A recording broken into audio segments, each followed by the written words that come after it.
Now, is this car the dodgy fire stick of the new car world? Well, Jaecoo have absolutely exploded onto the UK market in 2025, so much so that the J7 has become the best-selling car in both September and October of this year. It does have a lot of familiarities with a well-known brand in the UK, and there is reason for that too. But who are Jaecoo and where did they come from? Well, Jaecoo is an amalgamation of two words, one being Jaeger, which is German for hunter, and the second being cool. They're a sub-brand of a massive car manufacturer in China called Chery, and if we go back to 2012, what you'll find is that Chery and Jaguar Land Rover signed a joint venture program to produce Range Rovers onto the Chinese market. So if you're with a Chinese company for that period of time, that Chinese company is going to have a baby, and this is exactly what's going to be produced. For the purpose of this video, what I'm going to do is show you the different trim levels that are available and the different models that are available in the J7. I'm then going to go over all of the technology that you get in each different trim level. Then I'll show you all of its striking features by walking around the car and show you off all of its good looks inside and outside of the car. From there, I'm then going to drive the car and show you exactly what it looks like from the driver position. And ultimately, towards the end of the video, I'm going to dive into the entertainment system and show you exactly how to get the best out of your Jaecoo J7. If this is a car that you're thinking of getting, then please contact me on these details here and I'll do my very best to look after you. If not, and you do like the videos, then please feel free to hit the like button and subscribe. We do appreciate it. So the car itself, it does come in two different variants. You can get a straight petrol, which has a 1.6 litre turbo engine, or you can get a plug-in hybrid, which is an SHS, a super hybrid system. That features a 1.5 litre engine with no turbo, but due to its electric motors, it actually has more horsepower and more torque. Funnily enough, with the plug-in hybrid as well, it can actually tow 1.5 tonnes, which is quite impressive. So starting out with the entry-level model, that's called a Deluxe. Like I said, it's got a 1.6 litre turbo engine. It's two-wheel drive, so that's front-wheel drive for the Deluxe model. And with that model as standard, you're going to get a car that looks exactly like this. This one is a luxury, however, they do look the same. If you go with the Deluxe, that starts at £30,115, which is absolutely fantastic, incredible value for money, and I think the most attractive part of this car. Because with the basic model, you're going to get heated seats in the front, you're going to get a wireless phone charger, a ventilated fridge, a sunroof, a pan roof, electric tailgate, Android Auto, Apple CarPlay. You'll also get an app where you can precondition the car as well, which is very, very handy, and a substantial 7-year warranty, 100,000 miles. Then if you want to jump up to the luxury model, the biggest difference with that model is going to be that you get the all-wheel drive. So that's an all-wheel drive model. It's £33,945, and with that as well, you're going to get an upgraded speaker system to a Sony speaker system. You're going to get heated seats in the back as well as the front, ventilated seats in the front. With both the models, you will get a 540-degree camera. That comes on the standard one too. But my favourite feature that you get in the luxury is the heads-up display, because I think once you've had a heads-up display, it's hard to come out of one. And this heads-up display is absolutely fantastic. Not only does it show your miles per hour, the speed limit, your cruise control settings, but it also shows your sat-nav settings on there too, which for a car at this price is absolutely phenomenal. Now, if you want to jump up to the plug-in hybrid, that's going to cost you £35,165. You can only get that in the luxury trim, you can't get it in the Deluxe. But the reason people may want to buy that is because a lot of people, when it comes to hybrid, struggle to work out the different variants of hybrid that are available on the UK market. So with this car being a plug-in hybrid, you can get 57 miles on the battery. So who's that going to appeal to? Well, if you go with a plug-in and you can have the ability to plug it in at home, what it means is that for your day-to-day running, if you're traveling less than 57 miles, you can run this car purely on electric. So day-to-day running Monday to Friday, you can run this car just on electric using no fuel at all. Come to the weekend, you want to venture out and go a little bit further, well then you've got your petrol engine, so you don't need to worry about any electric charges. So the idea of a plug-in hybrid with 56 miles is very, very attractive. So with this car, you do get, as standard, a 13.2-inch entertainment system. If you go with the luxury model or the plug-in hybrid, that's then going to upgrade to a 14.8-inch entertainment system. So now what I'm going to do is I'm going to grab the camera, show you all around the outside of the vehicle, all of its striking looks. I'll then jump inside and show you what it has to offer inside too. From there, like I say, we'll go into a drive and then I'll show you the entertainment system. So let's jump in and let's have a look at the outside of the vehicle. So starting at the front of the Jaecoo J7, this is a luxury model. And what I'm going to do is just go over all of its striking features that it has to offer. Now this one I've got in pearl silver with the black roof. The free colour in the J7 is just plain white. You can, however, pay £600 and get it in all black, Amazonite blue or greenstone. Now, if you do want to have the two-tone like this one, that is then a further £600 cost, and you can only get that in the Amazonite blue, the greenstone and the pearl silver. If you get the black one, then obviously it's all black anyway, and if you get the white one, that's a free colour, but it is a solid white. So at the front, you've got this massive grille, which is giving the Range Rover vibes. There is a camera right there as well, part of the 540-degree camera system, and a huge Jaecoo logo badge on the front. You've got daytime running LEDs on each side with the indicators that flash in there, and headlights just below too. And on all models, you're going to get 19-inch Jaecoo alloy wheels. With it being an SUV, they do have the plastic trim around the bottom, which gives it that nice SUV look. And in terms of the wing mirrors, you're going to have indicators built in. These are foldable, so they will fold in automatically when you lock the car. And you do have, again, part of the 540-degree camera system, cameras here. So with the door handles, they are pop in, pop out, and like I say, as you walk up to this car and walk away from it, it will self-open and self-lock with the key being nearby. Moving on to the rear, I think the contrast with this works really well, the black and the pearl silver. It's a very, very popular colour, this one. My favourite colour personally is just all black, but I think this is a very, very popular colour. Now with this being a luxury model, you do get an additional badge here, which is all-wheel drive. You won't get that in the Deluxe. Nice big Jaecoo badge on the back here too, and this light bar goes all the way across, and that looks absolutely fantastic at night time. Down here you've got a big Jaecoo badge, Jaecoo 7. It is a little bit large, that. I have actually seen a few people debadge them already. And as you come round the side, that nice SUV look again. Now inside the vehicle, like I say, with the Chinese market, they do tend to put more space in the back of the car than they do in the boot, because in the European market we are obsessed with boot size for that 1 or 2 trips a year to the airport, but the Chinese market, they go for luxury and they prefer to put more space in the back.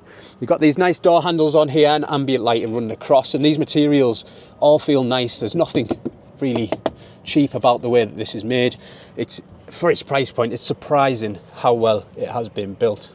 Loads of space in the back, and I'll open that pan roof in a moment as well.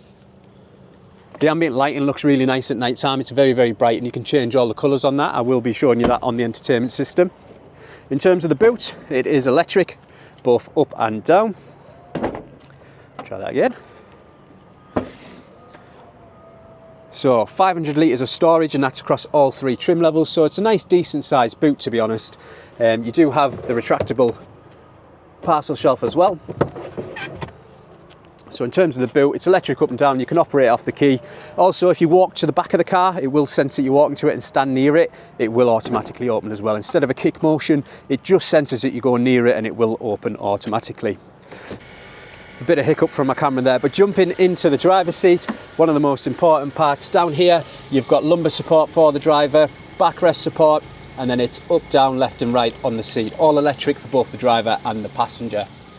Jumping into the car, I'm just going to quickly show you the size of the panoramic roof, and then what I'm going to do is stick my camera to this pan roof and show you exactly what it looks like from the driver position. One thing to note, when you get in the car, the seat does move backwards, and then when you shut the door, it moves back to the driver position. Now this sunroof does come as standard in all trim levels. So up here you've got 2 buttons, one for your pan and one for your sunroof. So to have that in all 3 trim levels is absolutely incredible. All of the ambient lighting, you can see that going off now. I've got it bouncing as fast as it can, but I'll show you how to operate that so you can set it up to exactly how you want it. So now what I'm going to do is take it for a drive, show you how it looks on the road, and then from there I'll sit the camera down, I'll show you each individual button on here and how to use it and what it does, and then I'll jump into the entertainment system and show you exactly how to use it. We do a lot of car brands on this channel, and this one is one of the more simple screens to use, but I'll show you exactly how to get the best out of your Jaecoo J7. So this is what the car looks like from the driver position. Now the car itself, it's not designed to be a hot hatch or a sporty car that you can hit roundabouts at 60 miles an hour and it's going to stick to the floor like glue. It is designed to be a luxury SUV, and that's exactly what it is. It's spacious.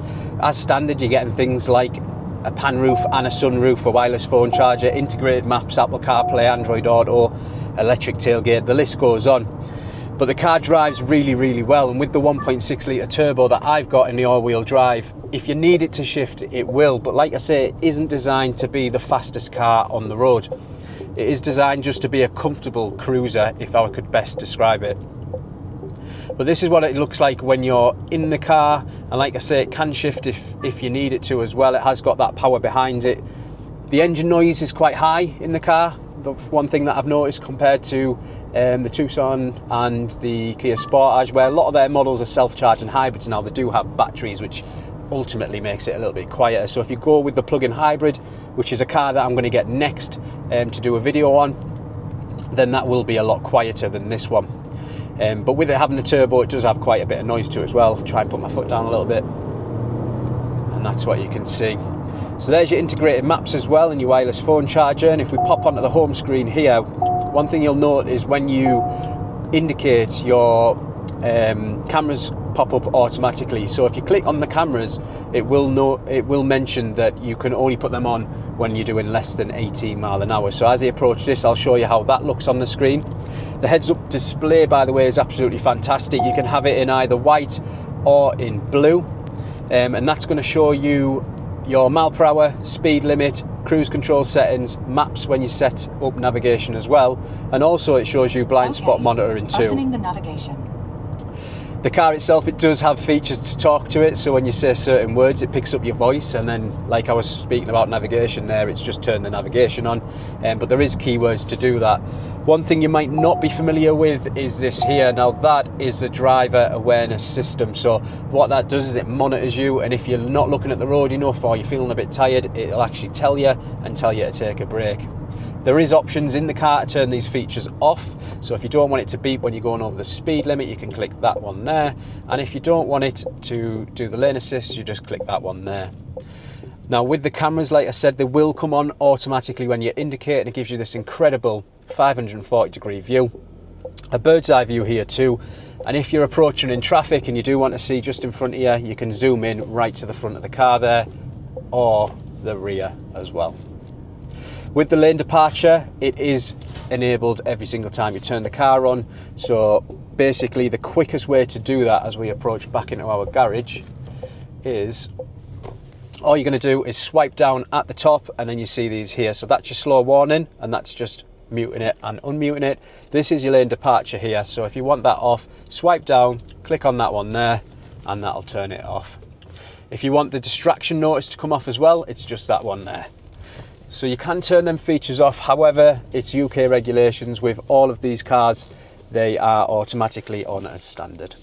So now what we'll do, we'll just park it up, and I'm going to set the camera up, show you all of the buttons from down here on the steering wheel, and then ultimately show you all of the entertainment system as well, so you can see exactly how to get the best use out of your Jaecoo J7.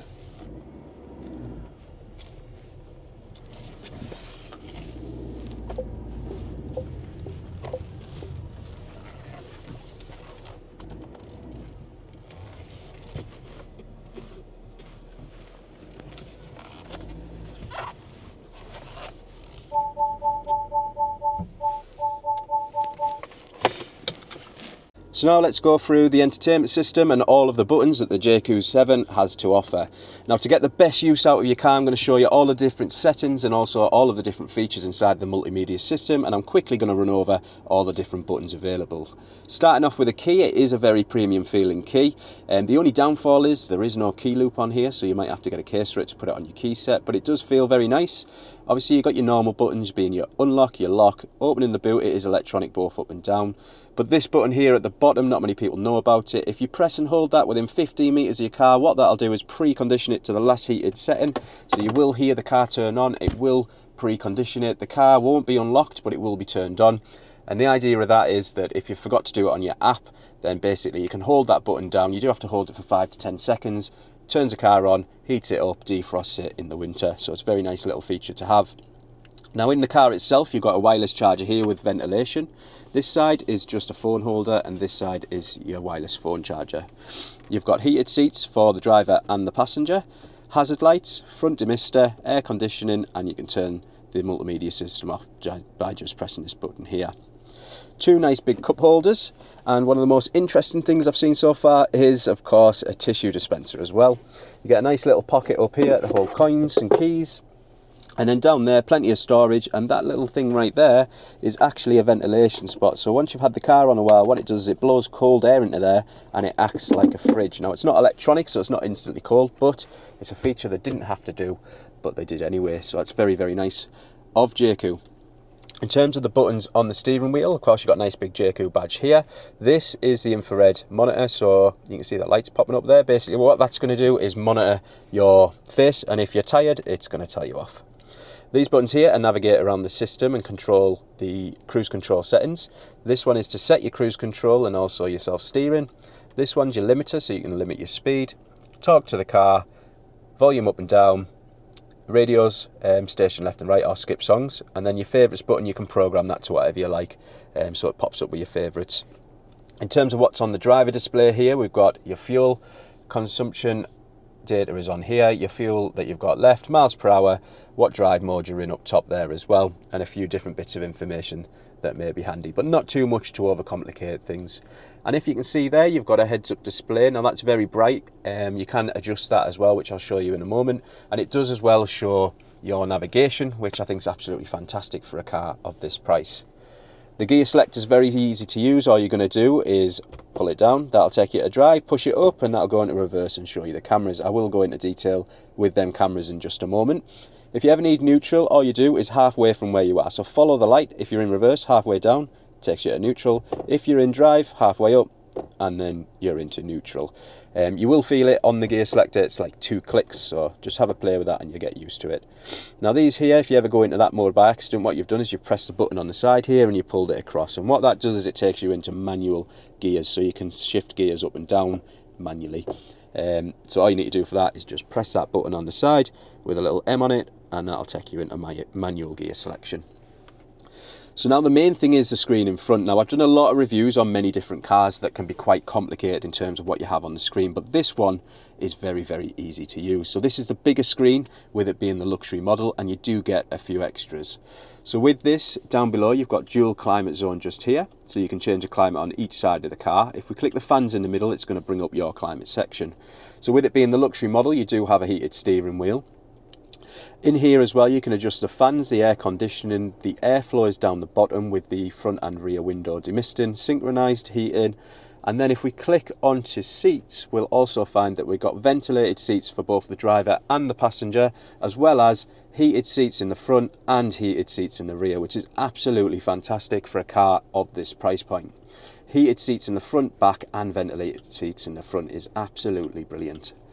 Now if you do go with the luxury trim, you're also going to get this here. Now what that means is the air quality outside and inside the cabin. So 2.5 is the air quality reading. I don't know exactly what it stands for, if I'm honest with you, but apparently it is excellent. So if you have the luxury trim, it's going to have air purification as well. Coming out of the climate section, if you ever get lost, just press the house here and it's going to take you back home. This little car button here is your car settings. Now there is a lot in here, but however, you may not need to use all of it. So basically, once you set your car up, you can use the drive selector to choose whichever mode you want it in, or you can come into the settings to do that. I'll show you the mode selector in a moment because it is quite funky. The vehicle settings, you can set the tailgate and how high you want that to open.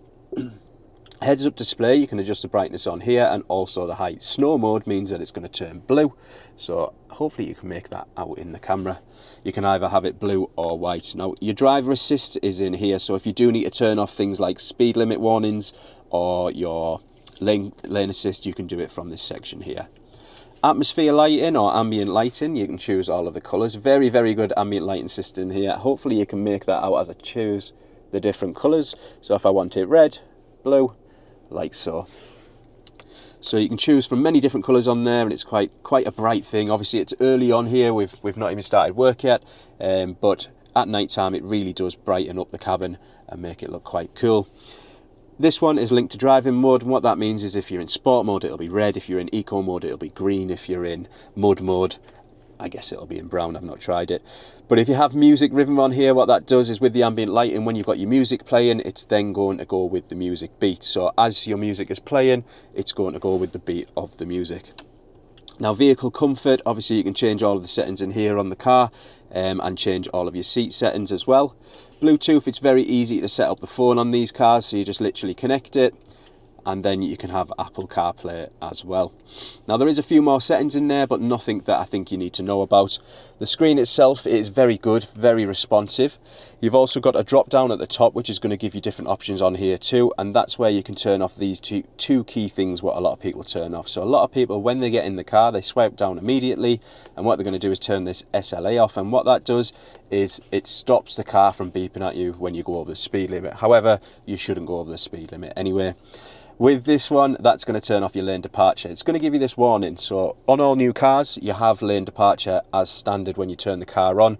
If you turn it off, it's off for that period of time. When you turn the car back on again, it is then going to switch back on, and that is with all new cars. There's nothing you can do about it. You just simply got to go into this section and turn it off when you start the car if you don't want it on. You're going to have to do that every journey. There's no getting around it. Every car's the same. It is part of UK legislation.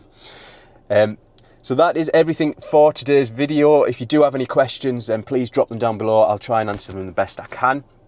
I'm fairly new to this brand as well. However, we will be doing a lot more videos on Jaecoo Armada and a lot more cars that are coming to the UK. So if you like it, hit subscribe, hit like, and thank you for watching.